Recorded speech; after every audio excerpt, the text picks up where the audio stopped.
டே 50 of இன்றைக்கி என்ன சாப்பிட்டேன் to lose 15 KGs in 100 days. இதுக்கு நான் வந்து இன்டர்மிட்டன்ட் ஃபாஸ்டிங் 20:4 தான் ஃபாலோ பண்ணிகிட்ருக்கேன். மார்னிங் அரௌண்ட் 10:45க்கு பிரேக்ஃபாஸ்ட்க்கு ப்ரொக்கோலி பன்னீர் ஸ்டர் ஃப்ரை. இது ரொம்ப சிம்பிள். இதுக்கு கடாயில் கொஞ்சம் கீ ஆட் பண்ணிவிட்டு துருவின ப்ரொக்கோலி ஆட் பண்ணி ஒரு 1 minute நல்லா சாட்டே பண்ணுங்கள்.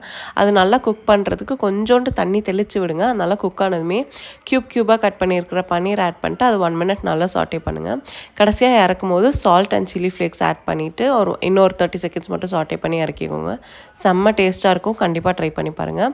அது கூடவே கோதுமை ரவை உப்புமா அண்ட் மோர் தான். எனக்கு மோர் கூட கோதுமை ரவை உப்புமா இந்த மாதிரி நல்லா கலந்து சாப்பிட்றதுக்கு ரொம்ப பிடிக்கும். செம்ம டேஸ்ட்டாக இருக்கும். ட்ரை பண்ணி பாருங்கள். லன்ச் அரௌண்ட் 1:45 கிட்ட அரைக்கீரை கடையல், வாழைப்பூ பருப்புஸ்லி அண்ட் பீட்ரூட் பொரியல் சாதத்தோட. பீட்ரூட் பொரியல் அண்ட் கீரை கடையில் வந்து நான் வந்து எண்ணெயே சேர்க்காமல் பண்ணியிருந்தேன். ரொம்பவே நல்லா வந்துருந்துச்சு.